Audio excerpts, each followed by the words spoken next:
Salut les férus! Comment passer de la pauvreté à la richesse sans pacifier avec le diable? À une époque où les superstitions régnaient en maître, nombreux étaient ceux qui pensaient que la magie noire et les pouvoirs occultes étaient la clé pour exaucer leurs rêves les plus fous. Mais qui étaient ces mystérieuses figures offrant ces services? Et surtout, qui osait faire appel à elles pour transformer leurs désirs en réalité? Aujourd'hui, plongeons dans une affaire les plus scandaleuses de l'époque de Louis XIV, celle d'une femme au cœur d'un réseau d'intrigues, de poisons et de rituels occultes. Une femme qui assumait les mystères et dangers pour s'élever au sommet. Je suis Michael, et aujourd'hui, je te raconte l'histoire de la sorcière la plus célèbre de France.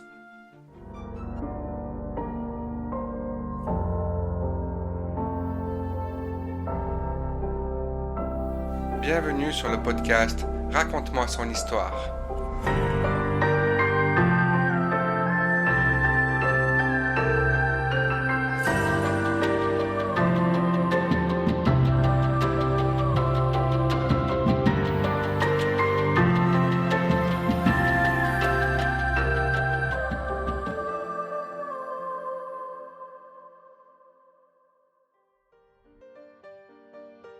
Catherine d'Essey, plus connue sous le nom de Lavoisin, serait née en 1640. Bien que les détails de sa jeunesse restent flous, on sait peu de choses sur ses origines, si ce n'est qu'elle aurait grandi dans un milieu modeste. Son lieu de naissance n'est pas vraisemblablement connu, mais il est probable qu'elle ait vécu proche de Paris, une région où les opportunités étaient beaucoup plus nombreuses, même pour les familles les moins fortunées. À cette époque, les voyages étaient rares pour les gens de conditions modestes, ce qui renforce l'idée qu'elle serait née proche de la capitale. Espérant échapper à ces conditions modestes, Catherine se marie avec Antoine Monvoisin, un bijoutier et orfèvre. Ce mariage semblait prometteur, mais elle découvre rapidement que son époux est criblé de dettes. Pour subvenir aux besoins de leur foyer et de leur fille unique, Catherine décide alors de prendre les choses en main.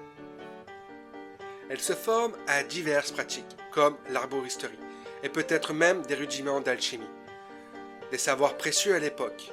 Peu à peu, elle se fait un nom en tant que guérisseuse et voyante. Ses talents attirent une clientèle variée, allant des classes populaires jusqu'aux élites, curieuses de ce qu'elle pourrait leur offrir pour résoudre leurs problèmes, qu'ils soient d'ordre amoureux, financier ou bien politique. Ce début de carrière marque une étape décisive dans la vie de Catherine. Elle quitte le chemin de la guérison traditionnelle pour s'aventurer dans des pratiques plus risquées et controversées. Son époux, Antoine Monvoisin, décède alors que leurs finances sont dans une situation critique. Bien que les circonstances exactes de sa mort restent floues, certains contemporains ont laissé entendre qu'il pourrait y avoir un mystère autour de son décès, vu la réputation sulfureuse de Catherine. Cependant, il n'existe aucune preuve tangible pour accuser Lavoisin d'avoir contribué à cette disparition.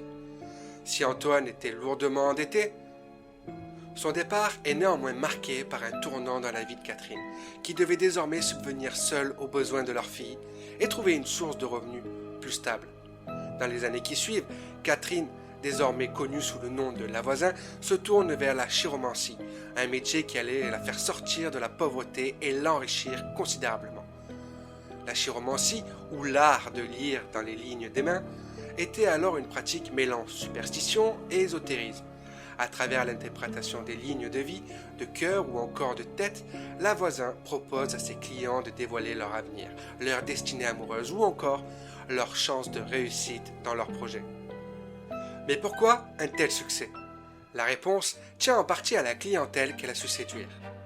À une époque où les superstitions et la croyance dans les pouvoirs occultes étaient très répandues, Lavoisin a su tirer parti des angoisses et des aspirations de ses contemporains. Elle lisait dans les mains des richesses et des puissants, leur offrant non seulement des prédictions, mais aussi un réconfort ou une validation de leurs espoirs. La chiromancie, bien qu'ancienne, était souvent considérée comme un art exercé par les marginaux dans l'imaginaire collectif. Cette pratique était associée aux bohémiens ou aux roms, un peuple nomade souvent accusé d'avoir des pouvoirs occultes. Mais ce métier attirait aussi d'autres groupes, des femmes issues de milieux populaires cherchant une source de revenus et des érudits fascinés par les sciences occultes. Mais pour Lavoisin, ce métier allait bien au-delà d'un simple gagne-pain. Elle se distingue non seulement par sa maîtrise de cet art divinatoire, mais aussi par sa capacité à comprendre les désirs les plus secrets de ses clients. Sa réputation grandit rapidement et elle attire l'attention d'aristocrates, de bourgeois ambitieux et même de figures de la cour de Louis XIV.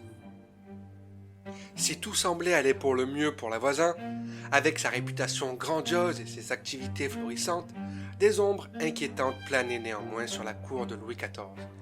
Des rumeurs d'empoisonnement se répandaient et plusieurs figures de la noblesse semblaient frappées par des morts soudaines et mystérieuses.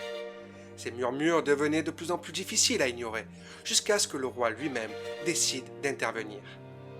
Les premiers morts suspects remontent à 1670, voire un peu avant, mais elles ne suscitent pas immédiatement l'alerte. Si des nobles mouraient à la cour, c'est surtout le décès de la belle-sœur du roi, Henriette d'Angleterre, épouse de Philippe d'Orléans, qui interpelle vivement Louis XIV. Le roi décide donc de prendre les choses en main et il fait appel au lieutenant de la police, Gabriel Nicolas de la Reynie, pour enquêter sur cette affaire qui deviendra l'affaire des poisons.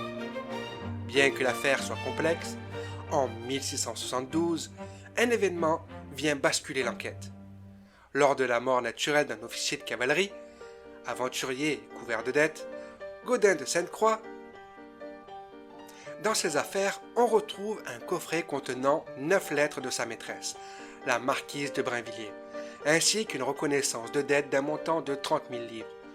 Parmi ces effets se trouvent également diverses fioles qui, une fois analysées par un apothicaire, révèlent des poisons puissants, laissant peu de traces dans l'organisme. Les lettres de la marquise laissent peu de place au doute. Elle y avoue avoir assassiné plusieurs personnes.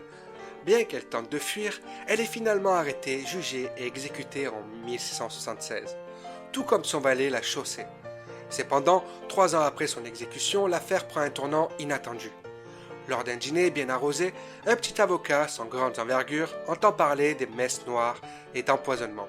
Une invitée du nom de Marie Bosse, une sorcière réputée pour ses activités occultes, se vante ouvertement d'être une empoisonneuse prospère, attirant une clientèle variée.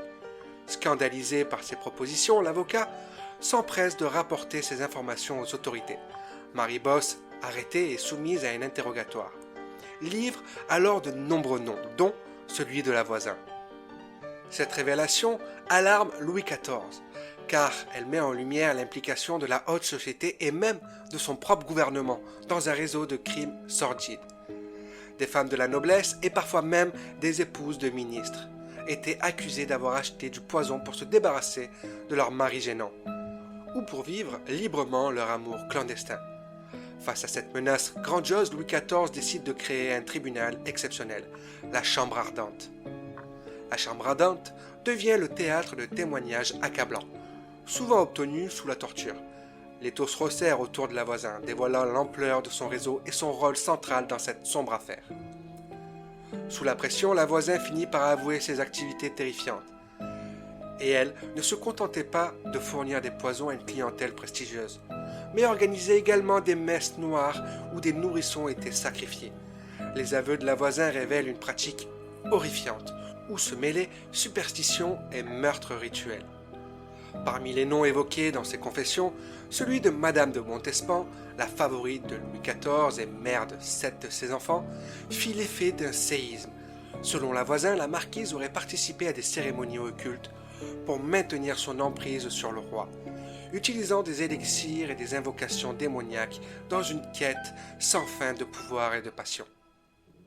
Le réseau de la voisin ne se limitait pas aux simples pratiques de la chiromancie ou des remèdes d'arboristes. C'était un véritable empire clandestin, où l'ambition se mêlait à l'horreur. L'arrestation de la voisin ne marque pas la fin des atrocités, mais plutôt la révélation des zones d'ombre de la société sous Louis XIV. Le 22 février 1680, après un procès qui fascinait autant qu'il terrifiait, elle fut brûlée vive sur la place de Grève. Un spectacle macabre qui attira une foule avide de voir tomber celle qui incarnait le mal aux yeux du peuple. Pourtant, cette exécution ne mit pas fin aux interrogatoires. Le réseau qu'elle dirigeait continuait de hanter les esprits. Après la mort de la voisin, sa fille Marguerite fut convoquée pour témoigner. Ses révélations étaient tout aussi glaçantes. sa mère avait orchestré des rituels impliquant des sacrifices de nourrissons, souvent issus de relations illégitimes ou abandonnées. Si Marguerite, mon voisin, divulgua ces vérités accablantes qui ébranlèrent la cour, son destin fut aussi sombre que celui de sa mère. Après avoir collaboré avec les enquêteurs et décrit les horreurs qu'elle avait vécues, elle a été jugée coupable d'avoir participé au crime, condamnée à la réclusion à perpétuité. Elle fut envoyée dans une prison austère, loin de l'éclat de la cour. Les années de captivité furent un supplice. Marguerite sombra dans la solitude et les remords jusqu'à succomber aux rigueurs de sa détention. Sa mort, passée sous silence, marque la fin d'une existence marquée par l'ombre des crimes de sa mère et par l'une des affaires les plus sordides de l'histoire de France. Mais qu'en est-il de la voisine elle-même? Était-elle simplement une victime de son époque ou a-t-elle choisi d'explorer l'abîme en se livrant à des actes impensables pour satisfaire sa soif de pouvoir et de contrôle? Et je vous laisse méditer là-dessus. En tout cas, l'épisode est maintenant terminé. J'espère que ça vous a plu. N'hésitez pas à vous abonner, à partager et à commenter. C'était Michael et je vous dis ciao!